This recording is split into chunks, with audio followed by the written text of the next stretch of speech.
Hi, this is Uday Kumar. So ఈరోజు class మనం ఏంటంటే క్యాథోడ్ రే ఆసిల్లోస్కోప్లో ట్రిగర్ స్వీప్ యొక్క ఇంపార్టెన్స్ అంటే చూద్దాం.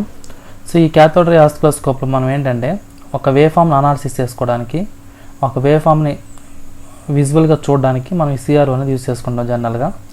ఆ సిఆర్ఓలో వచ్చే వేవ్ ఫామ్ అనేది ఫ్లికరింగ్ కాకుండా కాన్స్టెంట్గా, అంటే ఒక పర్టికులర్ పాయింట్ నుంచి స్టార్ట్ అయ్యేటట్టు, ఒక పర్టికులర్ పాయింట్కి ఎండ్ అయ్యేటట్లుగా ఎగ్జాక్ట్గా వచ్చేటట్టుగా మనకి ఏంటంటే ఈ యొక్క ట్రిగర్ స్వీప్ అనేది మనం యూస్ చేసుకుంటాం అన్నమాట. అంటే మనకు వచ్చే వేవ్ ఫామ్ అనేది స్టేబుల్ వేవ్ ఫామ్ రావడానికి ఈ ట్రిగర్ స్వీప్ అనేది యూజ్ అవుతుంది మనకు.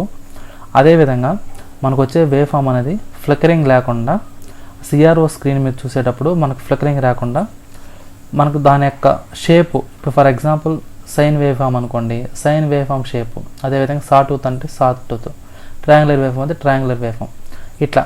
సో ఏదైతే మనకి వేవ్ ఫామ్స్ ఉన్నాయో వాటి యొక్క ఎగ్జాక్ట్ షేప్ అనేది పర్టికులర్గా ఒక పాయింట్ దగ్గర నుంచి స్టార్ట్ అయ్యేటట్లుగా, అదేవిధంగా దాని యొక్క పీక్ అనేది పాజిటివ్ పీక్ దగ్గర నుంచి స్టార్ట్ అయ్యేటట్లుగా, సో అదేవిధంగా ఎండ్ అయ్యేటట్లుగా ఆ యొక్క వేవ్ ఫామ్ అనేది ఫ్లికరింగ్ కాకుండా మనకు స్టేబుల్ వేవ్ ఫామ్ వచ్చేదానికి ఈ యొక్క ట్రిగర్ స్వీప్ అనేది మనం యూస్ చేసుకుంటాం అన్నమాట సిఆర్ఓలో. సో అదేవిధంగా మనకి ఏంటంటే ఎక్కడైతే ఈ యొక్క ట్రిగర్ అనేది ఉంటుందో ఆ యొక్క స్వీప్ అనేది, అంటే మనం ఎక్కడైతే ట్రిగర్ లేకుండా స్వీప్ అనేది కంటిన్యూ అవుతూనే ఉంటుంది అన్నమాట. ట్రిగర్ అనేది లేకపోతే మనకు వచ్చే స్వీప్ అనేది ఏమవుతుందంటే కంటిన్యూ అవుతూనే ఉంటుంది. దానివల్ల మనం ఏంటంటే మనం చూసే వేవ్ ఫామ్ అనేది మనకు ఎగ్జాక్ట్గా కనిపించదు అన్నమాట. సో అది ఇంకోటి ఏంటంటే మనకు డిఫరెంట్ ఫ్రీక్వెన్సీస్ అనేవి ఉంటాయి. ఆ యొక్క ఫ్రీక్వెన్సీస్ అనేటివి కాన్స్టెంట్గా ఉండవు అన్నమాట. సో అలాంటప్పుడు మనకి ఏంటంటే ఈ యొక్క డిఫరెంట్ ఫ్రీక్వెన్సీస్ని కాన్స్టెంట్గా తీసుకొచ్చేదానికి కూడా ఈ యొక్క ట్రిగర్ స్వీప్ అనేది యూజ్ అవుతుంది. అంటే ఎట్లా, ఇప్పుడు ఫర్ ఎగ్జాంపుల్ ఇన్పుట్ ఫ్రీక్వెన్సీ ఉంది. ఈ యొక్క ఇన్పుట్ ఫ్రీక్వెన్సీ అనేది అది తక్కువైనా కానీ ఎక్కువైనా కానీ ఈ యొక్క ట్రిగర్ స్వీప్ అనేది దీని ద్వారా ఏమైపోతుందంటే మనకు ఈ యొక్క సిఆర్ఓలో అది అడ్జస్ట్మెంట్ అనేది జరుగుతుంది అన్నమాట. సో దానికోసం మనం ఏం చేస్తామంటే ఈ ట్రిగర్ స్వీప్ అనేది యూజ్ చేసుకుంటాం. సో అది మనకి దీని యొక్క ఇంపార్టెన్స్ అనేది. సో ఓవరాల్గా మనం ఏం చెప్పొచ్చు అంటే ట్రిగర్ స్వీప్ వల్ల మనకి ఏమవుతుందంటే మనకు వచ్చే వేవ్ ఫామ్ అనేది ఫ్లికరింగ్ లేకుండా స్టేబుల్గా ఉండడానికి యూజ్ అవుతుంది. అదేవిధంగా ఓవర్లాప్ కానీ బ్లర్గా రావడం కానీ ఇలా లేకుండా క్లారిటీగా మనకు స్క్రీన్ మీద డిస్ప్లే అయ్యేటట్టుగా ఈ ట్రిగర్ స్వీప్ అనేది యూజ్ అవుతుంది. సో అదేవిధంగా మనకి ఏదైనా మెజర్మెంట్ చేసుకోవడానికి కూడా ఇది యూజ్ అవుతుంది అన్నమాట.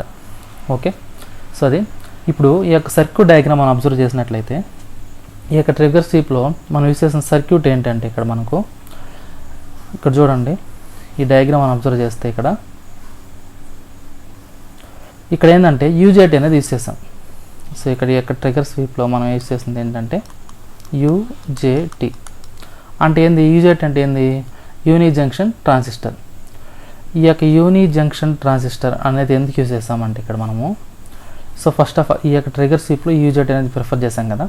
ఇది అసలు యూజెటీ ఎందుకు యూజ్ చేస్తాం, ఫస్ట్ దీని గురించి చూద్దాం. ఈ యూజెటీ అనేది ఏంటంటే నాకు ఫస్ట్ దీని గురించి రాస్తాను చూడండి.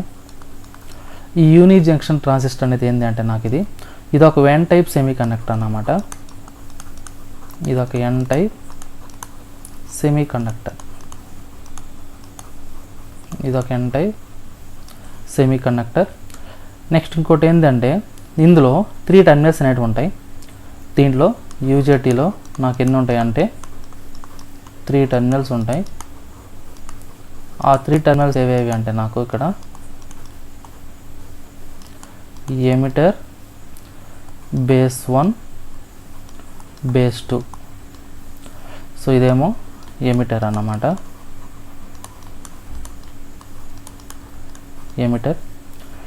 నెక్స్ట్ ఇది వచ్చేసి బేస్ అన్నమాట, బేస్ 1, బేస్ 2 ఇలా తీసుకుంటాం.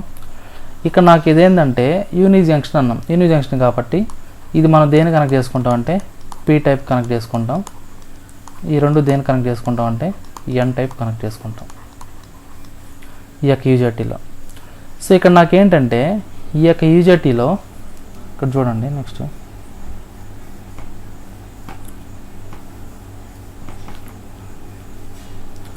ఇక్కడ మనం ఈ యొక్క యూజెటీని అబ్జర్వ్ చేసినట్లయితే ఈ యొక్క యూజెటీలు ఏంటంటే ఎప్పుడైతే నేను ఇచ్చే సప్లై వోల్టేజ్ అనేది ఇప్పుడు నేనేం చెప్పినాను ఈ యొక్క యూజేటీలో, సో దీని యొక్క సర్క్యూట్ డయాగ్రామ్ డ్రా చేస్తా చూడండి, అప్పుడు మీకు క్లారిటీ వస్తుంది.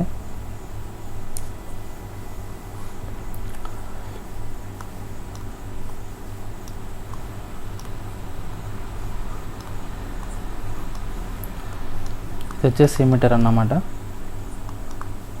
ఇది బేస్ 2, ఇది బేస్ 1. సో ఇలా ఉంటుంది అన్నమాట సర్క్యూట్ అనేది. ఇదేంది యూజేటీ. ఇక్కడ ఈ సర్క్యూట్ డయాగ్రామ్ మనం అబ్జర్వ్ చేసినట్లయితే ఎప్పుడైతే ఇక్కడ నేను సప్లై వోల్టేజ్ అనేది నాకు సప్లై వోల్టేజ్ అనేది ఇక్కడ for example emitter to base 1 అనే సప్లై వోల్టేజ్ ఇచ్చాను అనుకుందాం. ఈ ఎమిటర్ టు సప్లై వోల్టేజ్ ఇచ్చినప్పుడు ఇక్కడ నాకు ఇన్ బిట్వీన్ నాకు ఏమవుతుందంటే రెసిస్టెన్స్ అనేది ఎగ్జిస్ట్ అయి ఉంటుంది అన్నమాట. అంటే ఎక్కడెక్కడ B1కి B2కి మధ్యలో రెసిస్టెన్స్ అనేది ఉంటుంది. ఎప్పుడైతే నేను ఎమిటర్ వోల్టేజ్ అనేది అప్లై చేస్తానో ఈ ఎమిటర్ వోల్టేజ్ ఇచ్చిన వోల్టేజ్ అనేది నాకు గ్రాడ్యువల్గా ఇంక్రీజ్ అవుతూ ఉండింది అనుకోండి.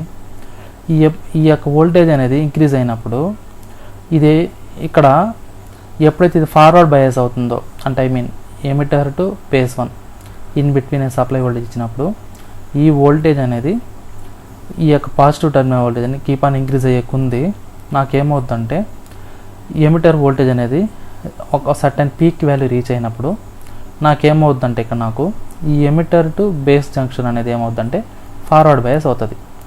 ఎప్పుడు అవుతుందంటే నాకు ఈ యొక్క ఎమిటర్ వోల్టేజ్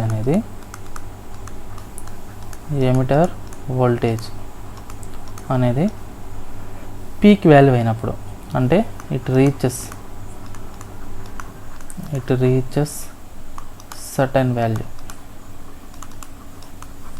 ఎమిటర్ వోల్టేజ్ అనేది certain value or peak voltage అంటాం. ఇలా రీచ్ అయినప్పుడు ఏమవుతుందంటే నాకు ఈ యొక్క ఎమిటర్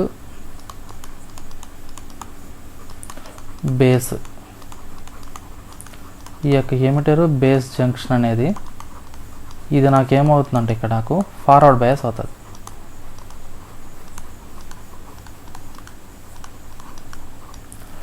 ఫార్వర్డ్ బయాస్డ్ అవుతుంది అన్నమాట. అదే దీనివల్ల నాకేమవుద్దంటే మనకి ఏదైతే ఉంటుందో ఆ వోల్టేజ్ అనేది సడన్ ఇంక్రీజ్ అనేది జరుగుతుంది. సో ఈ కేసులో నాకేమవుద్దంటే ఇక్కడ నాకు సడన్ ఇంక్రీజ్ ఎక్కడ సడన్ ఇంక్రీజ్ ఇన్ కరెంట్ దేని ద్వారా అంటే ఎమిటర్ ద్వారా. ఓకేనా, ఇన్ ఎమిటర్ కరెంట్.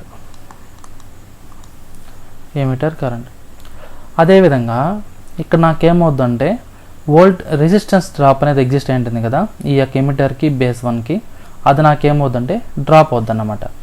అంటే ఇదే కేసులో నాకేమవుద్దంటే rapid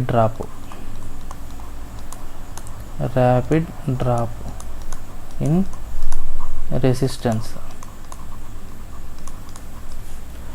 between emitter and B1.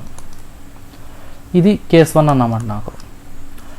Okay, next అంటే ఇప్పుడు నాకు దీనివల్ల ఇక్కడ నాకు వచ్చే క్యారెక్టరిస్టిక్స్ ఎలా ఉంటాయంటే నాకు ఈ యొక్క ఫార్వర్డ్ బయాసింగ్లో నాకేమవుద్దంటే ఇక్కడ వచ్చే క్యారెక్టరిస్టిక్స్ ఎలా ఉంటాయంటే నాకు ఇక్కడ నెగిటివ్ రెసిస్టెన్స్ క్యారెక్టరిస్టిక్స్ ఎగ్జిస్ట్ అవుతాయి అన్నమాట. ఇక్కడ నెగిటివ్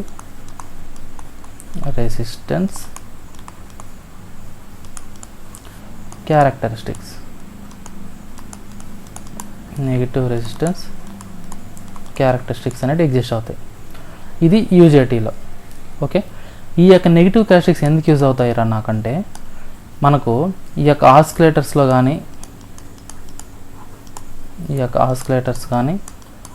ట్రిగరింగ్ సర్క్యూట్స్లో కానీ డిఫరెంట్ పల్సెస్ జనరేట్ చేసుకోవడానికి మనం ఏం చేస్తారంటే ఈ యొక్క యూజేటీ అనేది యూజ్ చేసుకుంటాం.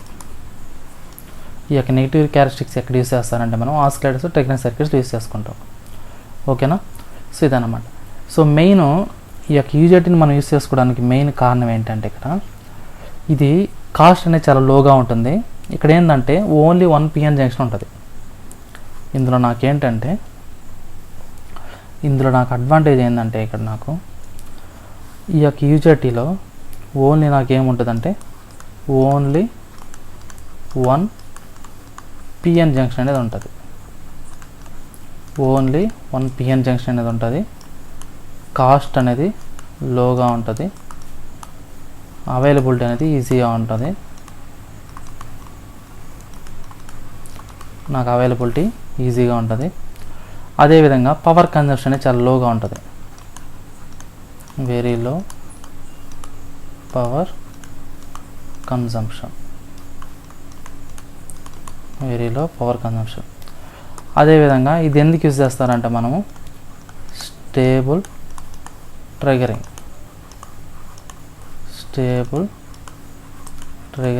వోల్టేజ్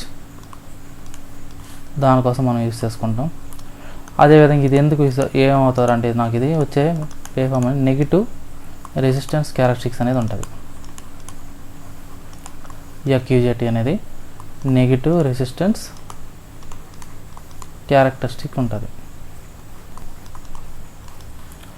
సో అదేవిధంగా వీటి యొక్క ఎఫిషియన్సీ ఎలా ఉంటుందంటే నాకు ఇది హై ఎఫిషియన్సీ ఉంటుంది.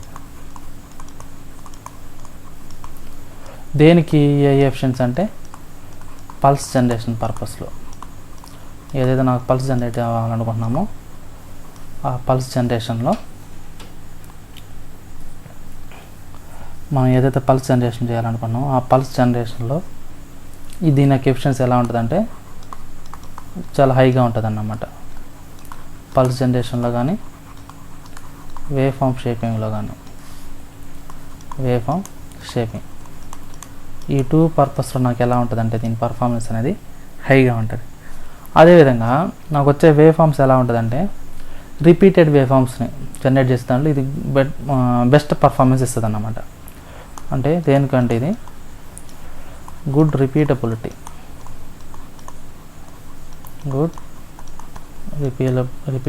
Of performance. సో దీంట్లో ఇది బెస్ట్గా ఉంటుంది అన్నమాట. సో ఇవన్నీ రీజన్స్ వల్ల మనం ఏం చేస్తారంటే ఈ యొక్క యూజెటీ అనే దాన్ని మనం ఎక్కువగా యూస్ చేసుకుంటాం అన్నమాట. ఇప్పుడు మనం తీసుకున్న సర్క్యూట్ డయాగ్రామ్ అబ్జర్వ్ చేస్తే ఇక్కడ చూడండి, ఇక్కడ మనం ఏం చేస్తారంటే ఈ యొక్క రెసిస్టెన్స్ R2 R1 ఉంది కదా, ఇక్కడ ఇది యూజెటీ అన్నమాట. ఏదైతే ఉందో ఇది యూజెటీ, యూని జంక్షన్ ట్రాన్సిస్టర్. సో ఇక్కడ మనం ఏం చేస్తామంటే యూజెటీ అనేది యూజ్ చేసుకున్నాం. ఇక్కడ R1 R2 అనేది ఇది బేస్ 1, ఇది బేస్ 2, ఇది ఎమిటర్ అన్నమాట. ఇక్కడ బయాసింగ్ వచ్చేసి VBB అనేది బయాసింగ్ అనేది ఇచ్చినాం. ఇక్కడ ఈ రెసిస్టెన్స్ కెపాసిటీ అనేది తీసుకున్నాం. సో ఇక్కడ నాకు వచ్చే వేవ్ ఫామ్ అనేది సాటూత్ వేవ్ ఫామ్ అనేది ఎగ్జిస్ట్ అవుతుంది.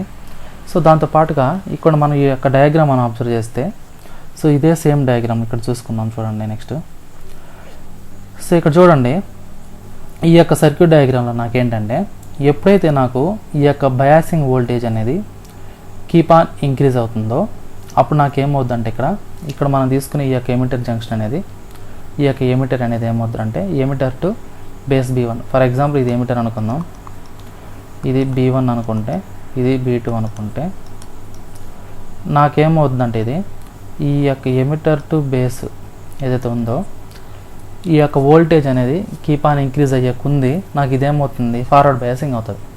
ఈ ఫార్వర్డ్ బయాసింగ్ అయినప్పుడు నాకేమవుతుందంటే వోల్టేజ్ అనేది ఎగ్జిస్ట్ అవుతుంది. అదే నాకు ఎప్పుడైతే నాకు వోల్టేజ్ అనేది బిలో VBB అయిందో అప్పుడు నాకేమవుతుందంటే ఇది ఈ యొక్క యూజెటీ అనేది ఏమవుతుందంటే ఆఫ్ అయిపోతుంది. కాబట్టి నాకేమవుతుంది ఇక్కడ ఇది కండక్షన్ అనేది జరగదు, రివర్స్ బయాస్ అవుతుంది. సో ఫార్వర్డ్ బయాసింగ్ ఎప్పుడు అవుతుందంటే నాకు ఎప్పుడైతే నాకు వోల్టేజ్ అనేది మోర్ దెన్ VBB అవుతుందో అంటే బయాసింగ్ వోల్టేజ్ అవుతుందో అప్పుడు నాకేమవుతుందంటే ఇక్కడ యూజెటీ అనేది ఫార్వర్డ్ బయాస్ అయ్యి నాకు వోల్టేజ్ అనేది ఎగ్జిస్ట్ అవుతుంది. అలా కాకుండా నాకు ఎప్పుడైతే నాకు ఇక్కడ వోల్టేజ్ అనేది బిలో VBB అవుతుందో అప్పుడు నాకేమవుతుందంటే ఈ యొక్క ఇక్కడ నాకేమవుతుంది రివర్స్ బయాస్ అయిపోయి నాకు ఆటోమేటిక్ వోల్టేజ్ అనేది డ్రాప్ అవుతుంది. ఇక్కడ మన కెపాసిటీ అనేది యూస్ చేసుకున్నాం. సో ఇక్కడ నాకు దీని కెపాసిటీ యొక్క వర్కింగ్ ఫంక్షన్ ఏంటో చూద్దాం. ఇప్పుడు చూడండి, ఇక్కడ మెయిన్గా మనం కెపాసిటీ ఎందుకు యూస్ చేసుకున్నామంటే ఇక్కడ చూడండి, ఇక్కడ నాకేంటంటే ఫర్ ఎగ్జాంపుల్ ఇది కెపాసిటర్ అనుకుందాం. ఇక్కడ నేను సప్లై వోల్టేజ్ V అనుకున్నాం. ఇది capacitor C. During positive half సైకిల్లో ఇదేమవుతుందంటే నాకు ఇదేమో ప్లస్, ఇదేమో మైనస్. అంటే నేను supply voltage input voltage V అనుకుంటే దీని దగ్గర ఉండే వోల్టేజ్ నాకు కెపాసిటర్ వోల్టేజ్ VC అనుకుంటే నాకేమవుద్దంటే ఇది డ్యూరింగ్ పాజిటివ్ హాఫ్ సైకిల్లో నాకేమవుద్దంటే ఈ రీజియన్లో నాకేమవుతుంది వోల్టేజ్ అనేది ఛార్జ్ అవుతుంది. వోల్టేజ్ అనేది ఛార్జ్ అవుతుంది, కెపాసిటర్లో వోల్టేజ్ ఛార్జ్ అవుతుంది. అదే నాకు ఇక్కడ ఇచ్చే సప్లై వోల్టేజ్ అనేది నెగిటివ్ వోల్టేజ్ ఇచ్చాను అనుకోండి, అంటే ఇది ఫార్వర్డ్ బయాస్ కండిషన్లో. ఫార్వర్డ్ బయాస్ కండిషన్లో ఇది. అదే నాకు డ్యూరింగ్ నెగిటివ్ హాఫ్ సైకిల్కి వచ్చేసరికి నాకేమవుద్దంటే ఇక్కడ నాకు ఈ యొక్క కెపాసిటర్లో ఈ యొక్క కరెంట్ పొలారిటీ అనేది ఏం చేంజ్ అవ్వదు, వోల్టేజ్ పొలారిటీ మాత్రం చేంజ్ అవుతుంది. అంటే ఇదే కెపాసిటర్ వోల్టేజ్ అనేది ఏమవుతుందంటే డిశ్చార్జ్ చేస్తుంది. ఎట్లా? ఈ డైరెక్షన్లో డిశ్చార్జ్ చేస్తుంది. అంటే ఈ డైరెక్షన్లో చేంజ్ అవుతుంది. ఎప్పుడైతే నాకు ఇన్పుట్ సప్లై వోల్టేజ్ అనేది ఆఫ్ అయిపోయిందో ఈ కెపాసిటర్ స్టోర్ అయిన ఎనర్జీ అనేది ఇక్కడ నాకు ఈ డైరెక్షన్లో నాకేమవుతుందంటే ఇంతకుముందు ఎలా అయితే ఇది ఛార్జింగ్ చేసుకుందో వోల్టేజ్ పొలారిటీ అలానే ఉంటుంది, కరెంట్ డైరెక్షన్ మాత్రం చేంజ్ అవుతుంది. అంటే ఈ డైరెక్షన్ నాకేమవుతుందంటే ఇది ఈ యొక్క కెపాసిటర్ స్టోర్ అయిన ఎనర్జీ అనేది డిశ్చార్జ్ చేస్తుంది అన్నమాట.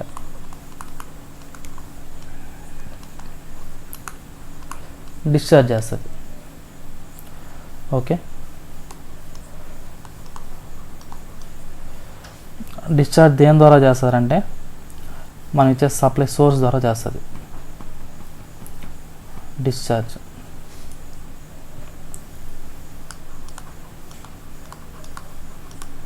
Discharge through supply terminals.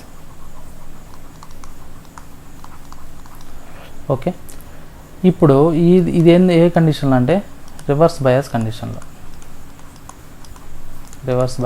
కండిషన్లో ఇది ఎగ్జిస్ట్ అవుతుంది. ఇప్పుడు నాకు ఈ యొక్క డయాగ్రామ్ మనం అబ్జర్వ్ చేస్తే ఇక్కడ చూడండి, ఇక్కడ మనం ఈ యొక్క డయాగ్రామ్ మనం అబ్జర్వ్ చేసినట్లయితే దీని నుంచి డిఫరెంట్ వేవ్ ఫామ్స్ మనం తీసుకుందాం. సో ఏ వేవ్ ఫామ్ తీసుకుందాం అంటే ఫర్ ఎగ్జాంపుల్ ఇక్కడ చూడండి, ఈ డయాగ్రామ్ నుంచి నాకు వచ్చే వేవ్ ఫామ్ ఎలా ఉంటుందంటే నాకు ఇక్కడ చూడండి ఒక నిమిషం.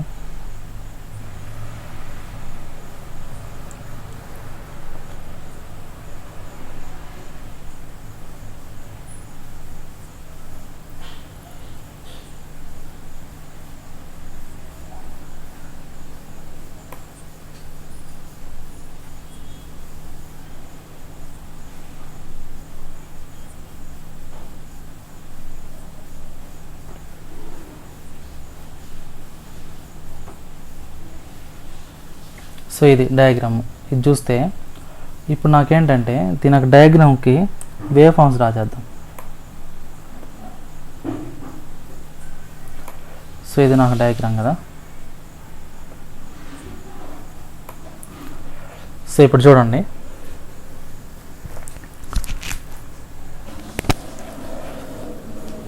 ఇప్పుడు ఈ డయాగ్రామ్కి మనం wave form రాసేద్దాం.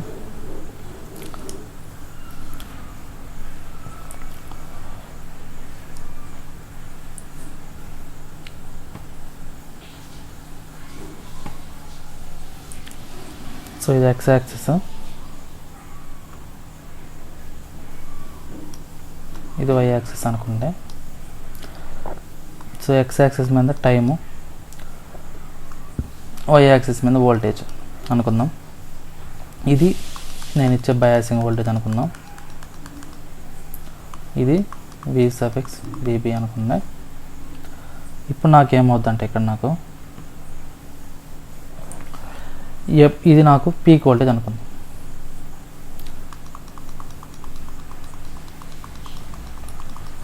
So peak voltage VP అనుకుంటే, అదేవిధంగా మినిమం వోల్టేజ్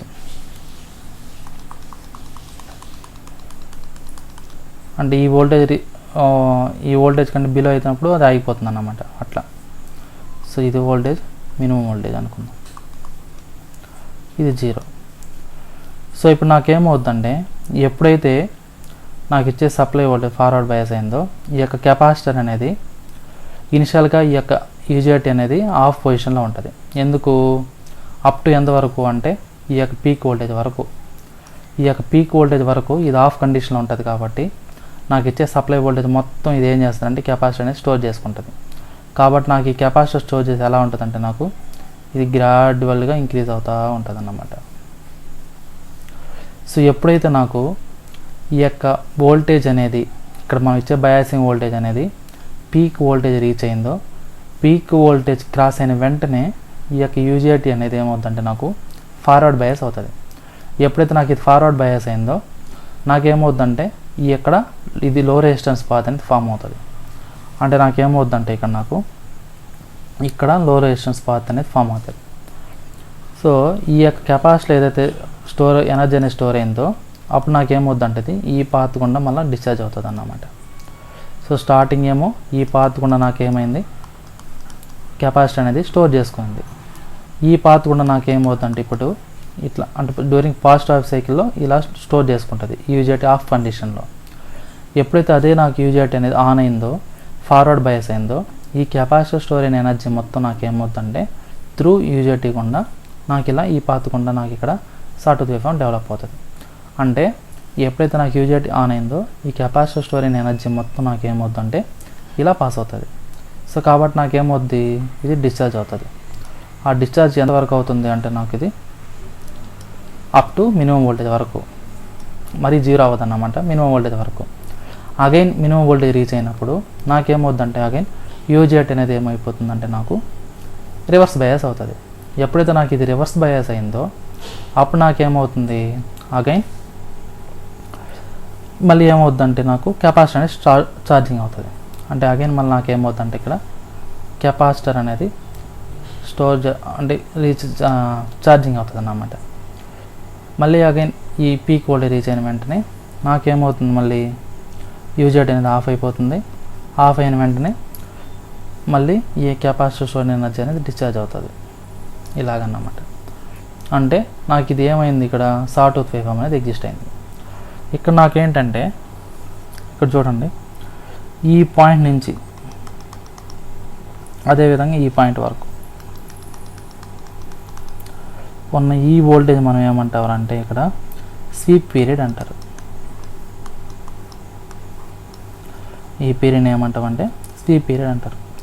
అదేవిధంగా ఈ పాయింట్ నుంచి ఈ పాయింట్ వరకు దీన్ని ఏమంటామంటే మనము రీట్రేస్ పీరియడ్ అంటారు. సో ఇక్కడ నాకు టీఎస్ అంటే ఏంటి అంటే స్వీప్ పీరియడ్,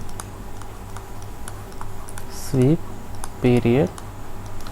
అదేవిధంగా టీ సఫిక్స్ ఆర్ అంటే ఏంటంటే నాకు రీట్రేస్ పీరియడ్,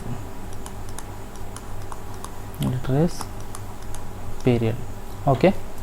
సో ఇక్కడ నేను రాస్తున్నాను చూడండి, నాకు ఎప్పుడైతే వోల్టేజ్ అనేది గ్రేటర్ దాన్ విపి అవుతుందో అప్పుడు నాకేమవుద్దంటే ఇక్కడ యూజీటీ అనేది ఏమవుద్దంటే ఫార్వర్డ్ బయాస్ అవుతుంది, ఫార్వర్డ్ బయాస్ అవుతుంది. ఈ కండిషన్ నాకేమవుద్దంటే ఇక్కడ నాకు కెపాసిటర్ అనేది start discharging, capacitor start discharge. అదే వోల్టేజ్ అనేది లెస్ దాన్ వి మినిమం అనుకోండి. ఇప్పుడు నాకేమవుద్దంటే ఇక్కడ నాకు యూజీటీ అనేది రివర్స్ బయాస్ అవుతుంది.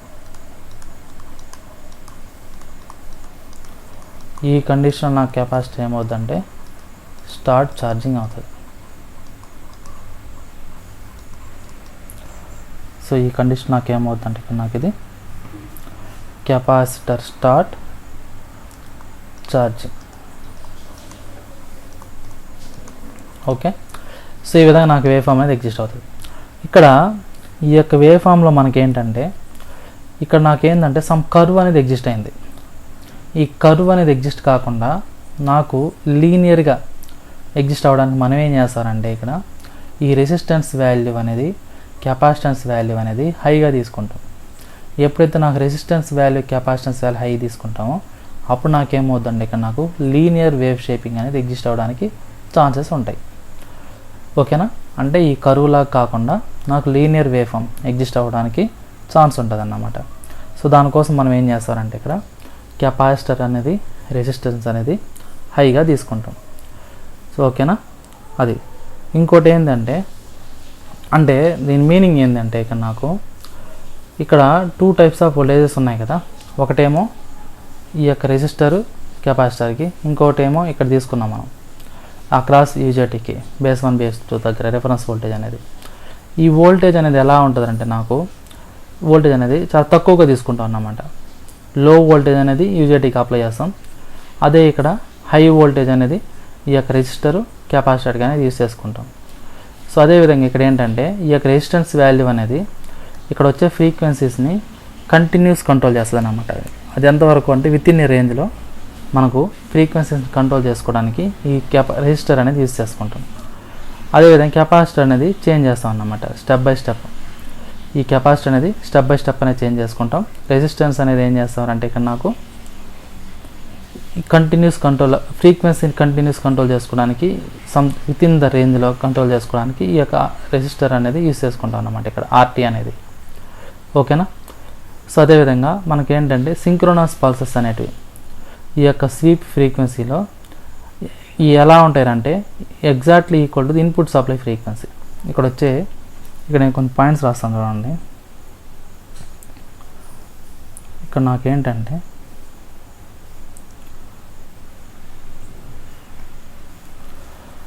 ఇక్కడ చూడండి,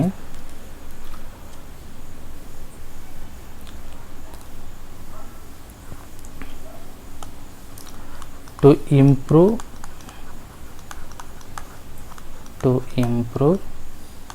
sweep linearity,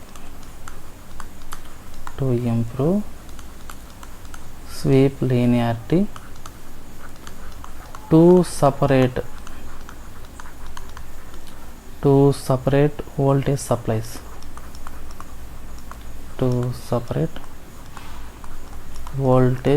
supplies, are used. IAI అంటే లో వోల్టేజ్. ఈ యొక్క లో వోల్టేజ్ దేనికి యూజ్ చేస్తామంటే సప్లై ఫర్ ది యూజెటీ.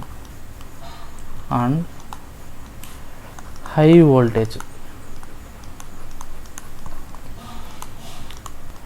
ఈ యొక్క హై వోల్టేజ్ సప్లై ఎక్కడ యూజ్ చేస్తామంటే మనము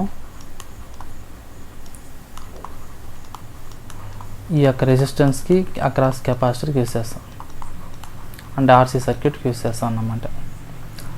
ఇందులో నాకు ఈ యొక్క రెసిస్టెన్స్ ఎందుకు యూజ్ చేస్తామంటే ఇది ఏం చేస్తుంది, ఫ్రీక్వెన్సీని కంట్రోల్ చేస్తుంది. So for continuous control off frequency,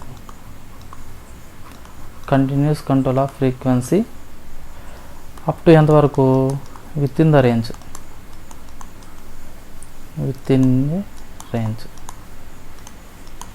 దానికోసం మనం ఆర్టీ అనేది తీసేసుకుంటాం. అదేవిధంగా కెపాసిటర్ అనేది ఎందుకు యూజ్ చేస్తామంటే ఇక్కడ ఈ యొక్క కెపాసిటర్ని వేరీ చేసుకుంటాం, లేదు అంటే చేంజ్ చేసుకుంటాం. వేరీడ్ ఆర్ చేంజ్ ఎలాగా అంటే స్టెప్ బై స్టెప్ అన్నమాట. For range change. ఓకే, అదన్నమాట. ఇంకోటి ఏంటంటే ఇక్కడ సింక్రోనస్ పల్సెస్ అనేది ఎనేబుల్ చేస్తాం. దేనికి అంటే ఈ యొక్క స్వీప్ ఫ్రీక్వెన్సీ అనేది exact equal to input supply frequency ఉండేటట్టుగా. సో నెక్స్ట్ ఇంకో పాయింట్ ఏంటంటే ఇక్కడ రాస్తాం చూడండి, the synchronous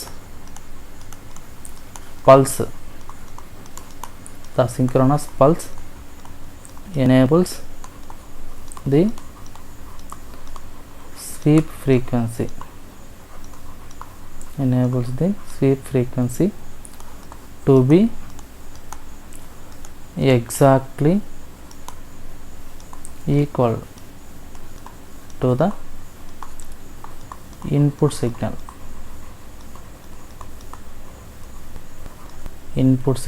frequency.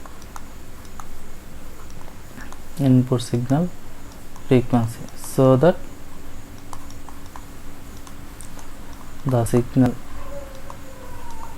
is locked on the screen. Okay, and does not drift.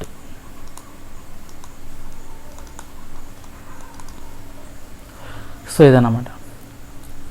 So దీనికోసం మనం ఏం చేస్తామంటే ట్రిగ్గర్ స్వీప్ సర్క్యూట్ అనే దాన్ని మనం యూస్ చేసుకుంటాం. ఈ యొక్క ట్రిగ్గర్ స్వీప్ సర్క్యూట్ యొక్క మెయిన్ ఇంపార్టెన్స్ ఏంటంటే ఈ యొక్క సాటూత్ వేవ్ ఫామ్ జనరేషన్లో మనకు వచ్చే వేవ్ ఫామ్ అనేది ఫ్లిక్కరింగ్ కాకుండా కాన్స్టెంట్గా ఉండడానికి దీన్ని మనం యూస్ చేసుకుంటాం అన్నమాట.